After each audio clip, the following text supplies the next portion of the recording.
Hey my friends, how are you? Let's get more news from Warriors, but before that, don't forget to subscribe to the channel and leave your like. Warriors trade proposal would ditch Jordan Poole and Andrew Wiggins for two new stars. After an early exit from the Western Conference playoffs, the Golden State Warriors have an interesting offseason ahead of them.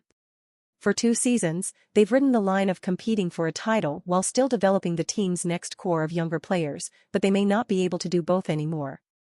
To remain in win-now mode with the aging core of Steph Curry, Klay Thompson and Draymond Green, sacrificing developing star Jordan Poole may become a necessity, given his $28.7 million salary.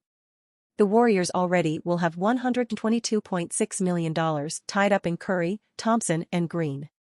They're pretty much stuck with that core, said Pick a Side podcast host River Brown in a Bleacher Report segment on numerous hypothetical trade scenarios for the Warriors.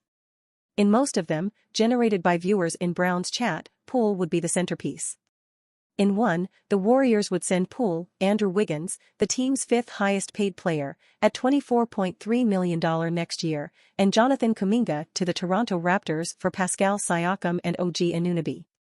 Poole, who signed a 4-year, $128 million extension in October 2022, became viewed as expendable after a regular season in which he didn't elevate as expected and a disappointing postseason in which he scored 10.3 points per game, compared with the 17.0 points per game that he scored in the Warriors' run to the NBA title last season.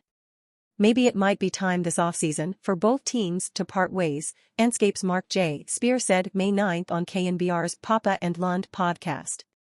Really just been kind of disappointed about Poole's everything, from the way, not only that he's played, but the lack of accountability as well. Meanwhile, the Raptors, by trading their best player, Siakam, and another part of their core, would be hitting the reset button. They've already fired Nick Nurse, creating a new young core could be the next step. Canada native Wiggins, 28, would replace Anunoby. Poole, who will turn 24 in June, and Kuminga, 20, would have a lot more freedom to develop on a new-look Raptors. Dear fans, what do you think of this news? Leave your opinion in the comments.